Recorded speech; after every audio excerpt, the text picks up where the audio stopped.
নদীর মাঝে কুয়াশার মধ্যে জাল ফেলছে হরিদা। আজ যদি দুটো মাছ পাই তবেই চাল জুটবে, না হলে খালি পেটেই ঘুমাইতো। জালের পাশে জলের মধ্যে কি নড়ছে? ওটা কি? মাছ তো না, হাঁস নাকি? আরে এ যে রাজহাঁস, এমন সাদা পালক, সোনালি ঠোঁট, পাখনাটা নড়ে না, মনে হয় ভাঙা। রাজহাঁস কাতর কণ্ঠে ডাক, তুইও কষ্টে আছিস? আমি তো মানুষ, তবে কেউ দেখে না। তুই তো হাঁস, কে দেখবে তোরে? হরিদা হাঁসটাকে কোলে তুলে নেয়, বাড়ির দিকে হাঁট। চল, যা আছে ঘরে তোকেই খাই দিই, ব্যথা সারলে আবার উঠবি। কোলে তুলে নেয়, বাড়ির দিকে হাঁটে।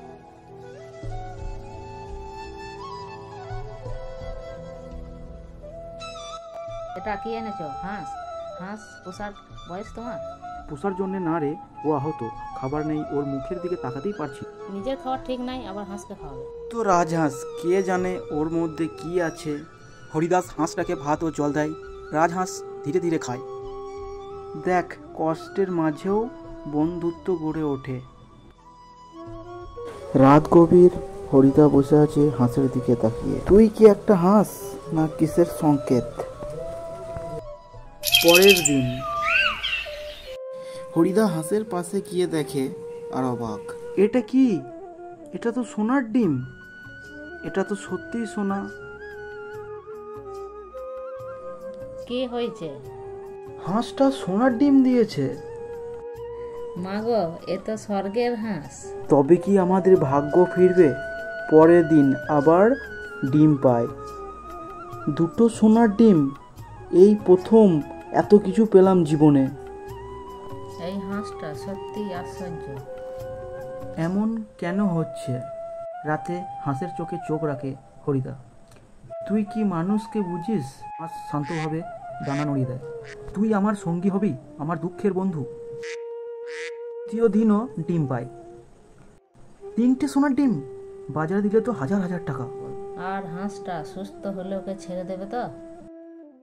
তা তো ঠিক, কিন্তু ও গেলে ডিম বন্ধ হবে। লোভে পড়ে যেও না। আমি কি লোভী হয়ে যাচ্ছি? রাতে হাঁসের দিকে চেয়ে বসে। আমি গরিব, কিন্তু খারাপ না। তুই কি বুঝলি আমার মনের কথা? হরিদা সারা রাত ঘুমোতে পারছে না। সোনার ডিম পেলাম ঠিকই, কিন্তু মন অশান্ত কেন? সকালে হাঁসের পাশে বসে থাকে হরিদা।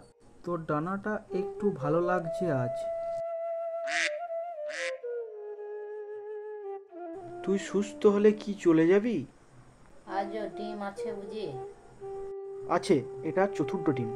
এত ডিম আছে, কেউ জানাবে না, বিপদ ডেকে আনবে।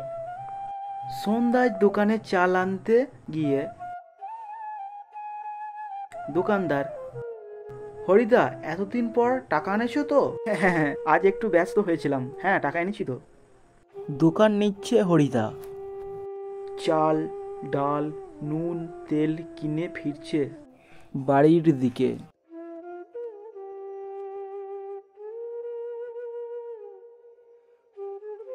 এসব কি আনলে, এত জিনিস? আমরা কষ্ট করছি, এবার তো ভালো খাওয়ার সময়। রাতে হাঁসকে জলে গা ধুয়ে দিচ্ছে। তুই আমার জীবনের আশীর্বাদ, ধন্যবাদ তোকে।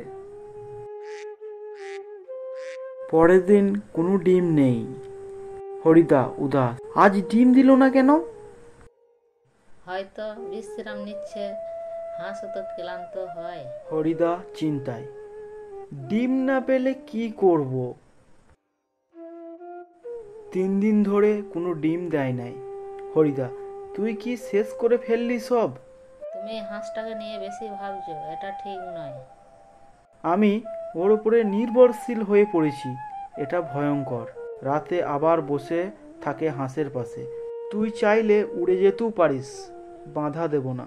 হাঁস তাকিয়ে থাকে তার চোখে চোখ রেখে। পরের দিন সকালে আবার একটি সোনার ডিম। আহা, ফিরে এসেছে, আবার ফিরে এসেছে। তাহলে ও নিজেই ঠিক করে কখন দেবে। ও শুধু ডিম নয়, যেন আমার ভালো মন্দ বোঝে। হরিদা ডিম বিক্রি করতে যাচ্ছে বাজারে, সোনার দোকানে। সোনার দোকান, সোনার ডিম দেখে চোখ ছানা ভরা। এটা কোথা থেকে পেলে? বাবা রেখে গিয়েছিল, পুরোনো জিনিস। টাকা নিয়ে চুপচাপ ফিরে আসে। একটু একটু করে ঘর মেরামত শুরু করে। পাড়ার প্রতিবেশীরা, তোর অবস্থা এত ভালো হলো কিভাবে? হা হা হা, ভাগ্য বুঝলি ভাই, ভাগ্য। এক রাতে এক চোর আসে হাঁস চুরি করতে। হাঁস জোরে ডাকে, হরিদা উঠে পড়ে। কে ওখানে, কে? থাম থাম থাম। চোর পালিয়ে যায় হাঁসকে রেখে। হাঁস কাঁপছে। আমি তোকে আগলে রাখবো, কিছুতেই হারাতে দেবো না। পরের দিন আরেকটা ডিম।